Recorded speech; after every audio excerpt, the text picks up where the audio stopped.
Well, good morning. Thank you so much for joining me for your 10 a.m. news and weather update. I'm Baileigh Bockover. Charlie Ironmonger is off. Let's take a look at your headlines, but first let's talk about the ECU game last night. If you went and you're a big ECU fan, then you were very happy. If you were an Army fan, not so much, but ECU knocked it out of the park. Strong start for the ECU Pirates. The Pirates scored on their first 3 possessions to go up 21-0 in the first quarter. Quarterback Caitlin Hauser got the scoring started with a 3-yard touchdown on the opening drive. The next 2 possessions, Hauser hit Anthony Smith for a 40-yard touchdown and Javante Connor for a 20-yard score.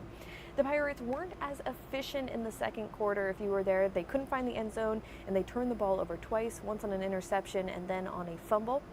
The score remained 21-0 at the half.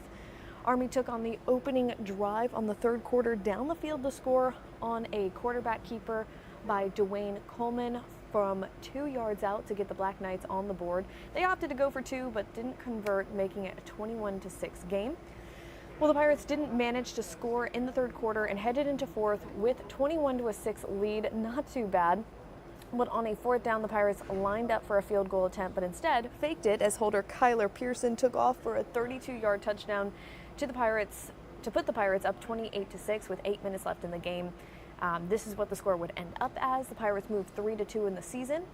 ECU will travel to Tulane next week to take on the Green Wave on October 9th at 7:30 p.m. and Tulane plays Tulsa this Saturday. So pretty exciting stuff right there. Well, now let's head over to where we have some news out of Nash County. What are we seeing in Nash County? The Nash County Sheriff's Office says the parent of a Red Oak Elementary School student is charged with assaulting a school employee. The Sheriff's Office says that last Friday morning, a parent became irate with an employee at the school, which escalated into a minor physical altercation. There were no injuries reported and no weapons involved. Online records show 46-year-old Lakeisha Cottle of Battleboro hit a teacher on the side of the head. The Sheriff's Office says that the parent immediately left campus without further incident, and there was no further threat to students or staff. Cottle is charged with assault on a school employee and disorderly conduct on school property. She was placed in the Nash County Detention Center before posting a $1,000 secured bond. The Sheriff's Office states that there was no school resource officer on campus at the time, as elementary school SROs split their day between 2 schools, and they say the school resource officer deputy immediately responded from a neighboring elementary school to begin the investigation. So unfortunate that it had to happen, but thank goodness for SROs who take their time out of their days to be there. Well, North Carolina's Medicaid patients are facing care access threats as funding impasse continues. Josh Stein was a part of this meeting before patients faced a threat of reduced access to services before separate changes are approved within President Donald Trump's spending reduction law or implemented as an impasse over state Medicaid funding extends further. Josh Stein, whose administration oversees Medicaid for 3.1 million people in the 9th largest state, confirmed Thursday that starting next week, the state program will lower reimbursement rates for doctors, hospitals, and other medical providers. Stein said it wasn't too late for the Republican-controlled legislature to solve the problem, adding that the rate cuts can be reversed. If no solution can be found, many doctors may decide to leave the Medicaid program, leaving Medicaid enrollees in precarious positions, a physician said at a news conference. With the legislature scheduled to meet next October 20th, Stein said that state Medicaid agency couldn't delay further to avoid deeper future reductions. And he blamed lawmakers in the process. The board reductions range from 3% for home health and ambulance services to 10% for hospitals, nursing homes, and hospice care.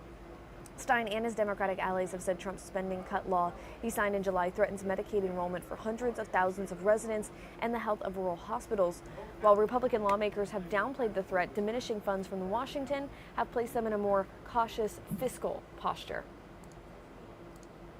Well, if you've been downtown recently, you've noticed that the construction is still continuing. Our Chris Cook was live from downtown Greenville last night to talk about when we could see an end to all of this construction and if the city even has a say in it.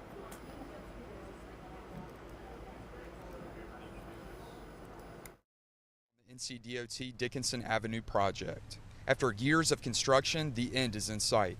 This should be the last section and before we put the final layer of asphalt on the entire project.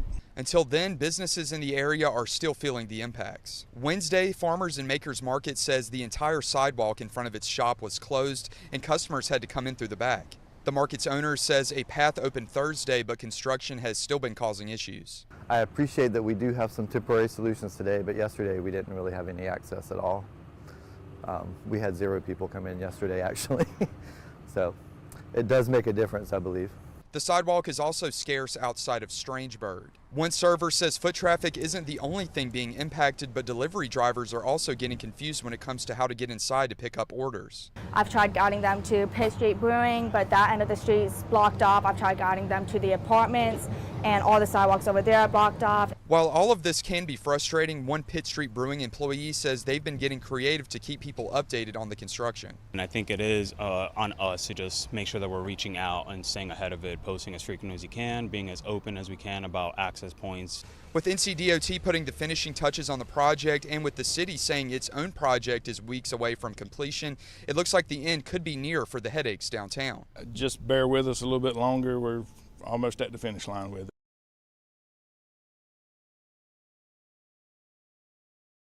And once again, that was Chris Cook reporting.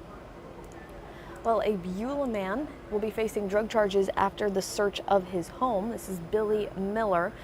Deputies say they searched his home Thursday at 468 Edwards Road southeast of Beulahville, leading to the discovery of crystal meth and several items of drug paraphernalia. Miller was charged with felony possession with intent to manufacture, sell, and deliver Schedule II controlled substance, felony possession of meth, felony maintaining a vehicle dwelling in place for controlled substance, and misdemeanor possession of drug paraphernalia. He's being held in the Duplin County Jail on a $50,000 secured bond.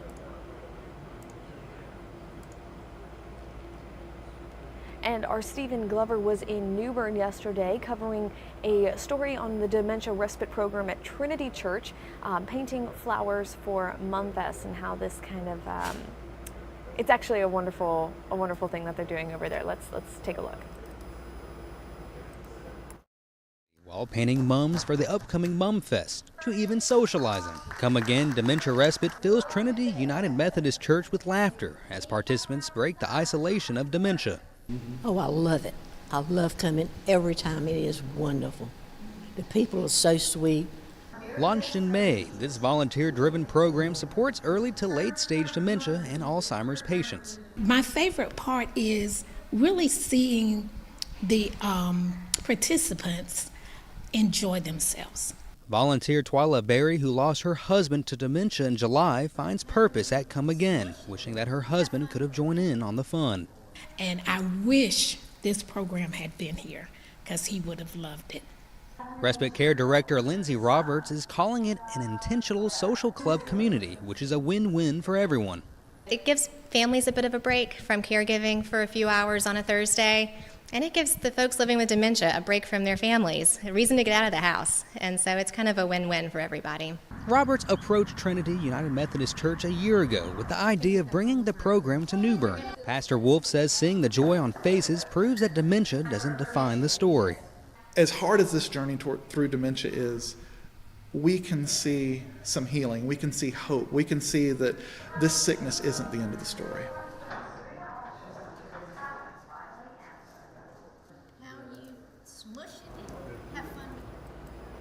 Well, that's all the time that we have for this hour, but you can join us back here at 11 a.m. for more news and weather updates. For now, we hope you have a great rest of your day. Stay safe, and I'll see you then.